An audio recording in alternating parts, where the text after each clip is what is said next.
असलेला माणूस हा कृपा करून उपाशी ठेवू नका. आपल्या कुटुंबातल्या उत्पन्नाचा थोडा घास त्याच्यासाठी बाजूला काढून ठेवा. आर्थिकदृष्ट्या तुम्हाला ताण पडला तरी यावेळी सहन करा आणि आपल्यापेक्षा जो उपेक्षित आहे त्याला बाहेर काढायला हातभार लावायला आपण मदत करा. ग्रामीण आणि शहरी भागातल्या महिला बचत गट यांचे लोन किंवा EMI ह्याच्यासाठी काय करता येईल, आम्हाला मार्गदर्शन करा. सरळ गोष्ट आता EMI बचत गटाच्यासाठी आता केंद्र सरकारने काल फायनान्स मिनिस्टरच्या धोरणामध्ये काही सवलती दिलेल्या आहेत. त्या अधिक कशा देता येतील आणि त्या या वर्गापर्यंत पोचतील कसा याची काळजी राज्य सरकारच्या यंत्रणेने केली पाहिजे. आणि आमच्यासारखे लोकप्रतिनिधी या गोष्टीत अतिशय जागरूक राहू. आणि कारण हा सगळ्यात व्हलनरेबल सेक्शन आहे, यांना ही मदत झालीच पाहिजे. आणि त्यासाठी जी धोरणं सरकारने जाहीर केली ती तिथपर्यंत जातील कशी याची काळजी घेतली पाहिजे. त्याच्यामध्ये कोणी धारीतले शुक्राचार्य होता कामा नये याच्यावर सुद्धा लक्ष ठेवावं लागेल. गजानन गरड, शेतकऱ्यांच्या भाजीपाला व फळ यांचे उत्पादन खर्च सुद्धा निघत नाहीये, प्लीज पर्याय काढावा साहेब, तुमच्यावरच विश्वास आहे आमचा. गजानन गरड. नाही, पर्याय हाच आहे की आता एक तर त्यांच्या डोक्यावरचं कर्ज त्याच्यात सवलत देणं, नवीन कर्जाच्यासाठी व्याजाचे दर हे अतिशय कमी करणं, त्याच्यानंतर वसुलीच्या संबंधी दीर्घकालीन त्याचे हप्ते करून देणं, जरी एखादा हप्ता थकला तर त्याला थकीत समजून कर्ज द्यायचं नाही ह्या धोरणात बदल करणं आणि या संकटग्रस्ताला पूर्णपणे मदत करणं. आज बळीराजा हा अडचणीत आहे, त्याला बाहेर काढण्याच्यासाठी जे करता येईल ते केलं पाहिजे. आणि तो आग्रह माझ्यासारख्याचा आमच्या सहकार्याच्या मनापासूनचा राहील.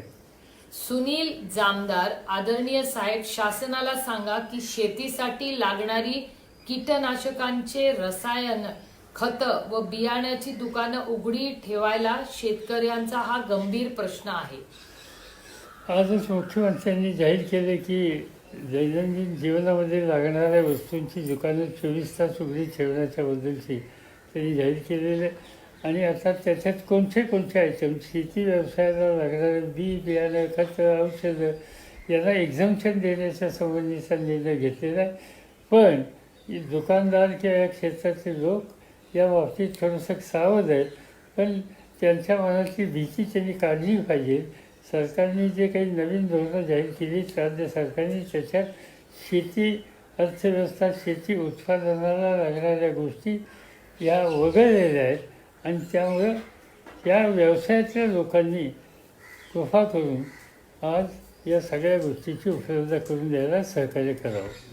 मनोज दंडगावाल, सरकारी आरोग्य विमा कंपन्यांना ग्राहकांना दिलासा देणं शक्य आहे का? जर असेल तर आपण मार्गदर्शन करावं.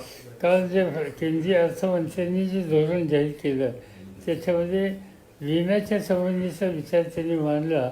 एका विशिष्ट रकमेपर्यंत विम्याचं कव्हर हे देण्याच्याबद्दलचं सूत्र त्यांनी मान्य केलेलं आहे. अर्थात ते लगेचच्या लगेच लोकांच्यापर्यंत पोचणं अवघड आहे. पण ती माहिती आता मोकळं झाल्याच्या नंतर त्याचे आवश्यक ते कागदपत्र लावून आपण त्याची भरपाई केली पाहिजे. हेमंत खुळे, मेडिकल स्टोअर्स 24/7 उघडी असणार आहेत, पण त्यांच्या सप्लायसाठी, ट्रान्सपोर्टसाठी, डिस्ट्रीब्युशनसाठी तुम्ही काही सरकारला मार्गदर्शन किंवा सूचना करणार आहात का? यापूर्वीच या राज्यामध्ये जे औषधी तयार करतात त्याचा होलसेल विक्रेते आहेत, उत्पादक होलसेल विक्रेते या सगळ्यांच्या ट्रान्सपोर्टेशनवर, स्टोअरवर, तिथं काम करणाऱ्या लोकांच्यावर जी काही पूर्वी बंधनं होती ती आता बंधनं काढायचा निर्णय घेतलेला आहे. त्यासंबंधीचं नोटिफिकेशन काल परवा दिवशी रात्री 10 वाजता राज्य सरकारने काढलेलं आहे. आणि ते नोटिफिकेशन काढल्याच्यानंतर आता याच्यावरची बंधनं दिलेली आहेत. त्यामुळे ती बंधनं आहेत असं समजून तुम्ही आपला व्यवहार थांबवू नका. पोलीस यंत्रणा चाललीच आहे.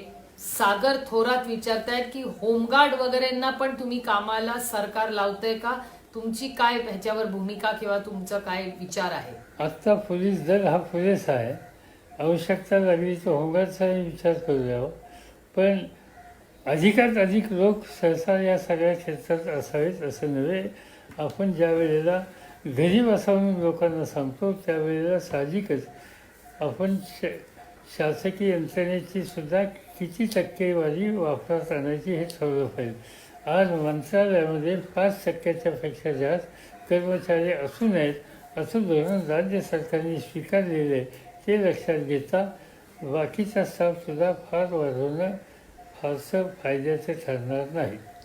सुषमाताईंचा प्रश्न आहे, असंघटित क्षेत्रातील मजूर पालात राहणारे भटके यांच्याकडे एम्प्लॉयमेंट कार्ड नाही किंवा त्यांचे बँकेत खाते नाही, अशा लोकांसाठी सरकार काय योजना करू शकते? माननीय प्रधानमंत्र्यांच्या अभिभाषणात याबद्दल काहीही मार्गदर्शन मिळालेले नाही. तर महाराष्ट्राने पुढाकार घेऊन ह्याच्यात काम करून देशाला दिशा दाखवावी भटके विमुक्त समाज यांच्यासाठी. साधारणतः आता या सगळ्याच्यासाठी काल जे केंद्र सरकारने 3 महिन्याचे रेशन मोफत देण्याच्या संबंधीचा निर्णय घेतला त्याची अंमलबजावणी तातडीने सुरू केली पाहिजे. हा असंघटित कामगार भटके विमुक्त अशांच्या दृष्टीने अत्यंत गरजेचा हा निर्णय होता. त्याची उपयुक्तता नक्की होईल. याशिवाय मी बघतोय की महाराष्ट्रामध्ये अनेक ठिकाणी स्थानिक संस्था आज याच्या कामाच्यासाठी अन्न द्यायला सुद्धा पुढे आलेल्या आहेत आणि त्या यासाठी आपल्या परीने मदत करण्याची काळजी घेत आहेत. हे थोडंसं अधिक प्रमाणावर वाढवावं लागेल. पण हे करत असताना तिथे गर्दी होता कामा नये ही काळजीसुद्धा घ्यावी लागेल. डिस्टन्स 2 गजांच्यातलं जेवढं ठेवण्याची आवश्यकता आहे त्याची खबरदारी घ्यावी लागेल. विष्णू राडे पाटील म्हणतायत, साहेब खूप गरज आहे, महाविकास आघाडी सरकारला सांगा नवीन रुग्णालय उभे केले जावे, करोना हॉस्पिटल महाराष्ट्रासाठी. हॉस्पिटल लगेच हॉस्पिटल म्हणजे वैद्यकीय व्यवस्था करण्याच्या बद्दलची गरज भागवता येईल आणि त्या दृष्टीने पावलं टाकतात येईल. काही शैक्षणिक संस्था त्याचं काम बंद आहे, त्याची काही जागा घेता येईल का, अन्य काही जागा घेता येतील का, त्या ठिकाणी काही व्यवस्था करता येईल का, या दृष्टीने विचार चालू आहे. पण लगेच हॉस्पिटल काढणं हे काही मला स्वतःला व्यवहार्य दिसत नाही. आणि या हॉस्पिटलमध्ये संख्या कशी वाढवता येईल, सुविधा कशी वाढवता येईल त्याची काळजी घेतली पाहिजे. महाराष्ट्रामध्ये मेडिकल कॉलेजेस खूप आहेत. त्यातल्या प्रत्येक मेडिकल कॉलेजेसवर जबाबदारी टाकली पाहिजे. वैद्यकीय संस्था वैद्यकीय क्षेत्रातल्या लोकांच्या आहेत, त्याच्यामध्ये जबाबदारी टाकली पाहिजे. त्यांना सुविधा दिल्या पाहिजेत, त्यांना आर्थिक सहाय्य दिलं पाहिजे आणि या सगळ्यांची काम करण्याची जी तयारी आहे त्याला साधन सामुग्रीची उपलब्धता करून देण्याची गरज आहे. आम्ही एका गोष्टीचं मला समाधान आहे की महाराष्ट्र सरकारचं आरोग्य खातं श्री राजेश टोपे आणि त्यांचे सहकारी, राज्याचे मुख्यमंत्री उद्धव ठाकरे आणि त्यांचे सहकारी या सगळ्या कामामध्ये अतिशय चांगल्या पद्धतीने लक्ष घालत आहेत. या ज्या तुमच्या सूचना आहेत त्या त्यांच्यापर्यंत पोचवू आणि त्याच्यात सहकार्य करण्याची भूमिका आम्हा लोकांच्याकडून घेतली जाईल. मयूर काकडेंचा प्रश्न आहे, कर्जांच्या हप्त्यांची वसुली 3 महिने स्थगितीचा सल्ला दिलेला आहे, तो एक भाग, आणि दुसरा ह्याच्यात सगळं काम या PDCC बँक किंवा दुसऱ्या ज्या ह्या अशा बँक्स आहेत त्याच्याबद्दल तुमचं काय मत आहे आणि आम्ही पुढे ह्याच्यात कसं जावं किंवा या बँकेंना तुमचं काय मार्गदर्शन राहील? आम्ही या बँकांच्याकडे, फायनान्शियल इन्स्टिट्यूशनकडे, RBIकडे हाच आग्रह धरणार आहोत की यांना जवळपास 1 वर्षाचं सवलत द्या. लगेच वसुलीच्या मागे लागू नका. त्यांना व्याजाची सूट द्या, मोरटोरियम द्या, रिकव्हरीच्यासाठी त्यांना हप्ते द्या आणि वसूल झालं नाही म्हणून लगेच NPA करून थकीत दाखवून त्याचं नवीन कर्जाची पाठपुरावा थांबवू नका. या सगळ्या गोष्टीचा मला आग्रह आहे. पण मला स्वतः असं वाटतं की नागरी सहकारी बँका आणि जिल्हा मध्यवर्ती सहकारी बँका यांच्याकडं RBIने, नाबार्डने अधिक लक्ष द्यायची गरज आहे. कारण या बँकांची स्थिती ही अधिक गंभीर होईल आणि इतर शेवटचा घटक समाजातला हा या बँकांच्यावरच अवलंबून राहत असतो. डॉक्टर अशोक तांबे विचारत आहे, त्यांची एक सूचना आहे की PPE मास्क, ग्लव्स हे सगळ्या डॉक्टर जे प्रायव्हेट प्रॅक्टिस करतात त्यांना कशी मदत करता येईल, सरकार त्याच्यात काही करता येईल का? मी एकदम सांगू शकत नाही, पण जरूर आरोग्य खात्याशी आम्ही सुसंवाद साधू या गोष्टीची उपलब्धता कशी करून देता येईल याची काळजी घेतली जाईल. तुमचा फेसबुक लाईव्ह माननीय आरोग्यमंत्री राजेश टोपेही बघतायत. त्यांची तुम्हाला विनंती आहे की तुम्ही एक सूचना महाराष्ट्राला करावी. मीच माझा रक्षक आणि मी घरी थांबणार, मी बाहेर पडणार नाही. मी माझा रक्षक माझे सहकारी घराच्या बाहेर पडत नाही, पडलेलं नाही, पडणार नाही. कारण हे तितक्या कठोरपणानं आपल्या स्वतःपासून जोपर्यंत आम्ही सुरुवात करत नाही तोपर्यंत नागरिकांना याचं गांभीर्य कळणार नाही. राजेश टोपे आणि तुमचे सहकारी ज्या पद्धतीनं काम करत आहेत हे बघितल्याच्या नंतर तुम्हाला पूर्णपणानं प्रतिसाद देणं आमचं कर्तव्य आहे आणि ते आम्ही अखंड करत राहू. आणखीन दोन प्रश्न घेऊया सर. मला वाटतं साजन देवकरांचीच विनंती आहे की सर्व गरिबांना तुम्ही मंत्री असताना 2 रुपये तांदूळ आणि 3 रुपये गहू दिला होता. तो कार्यक्रम हे सरकार पुढे नेत आहे. तरी आपण माननीय प्रधानमंत्र्यांना सांगून ह्या देशातला कुठलाही गरीब उपाशी राहू नये अशी त्यांनी विनंती तुम्हाला साजन देवकरांनी केली आहे. तशा प्रकारची विनंती केंद्र सरकार राज्य सरकारला मी ईमेल पाठवून आजच पाठवणार आहे.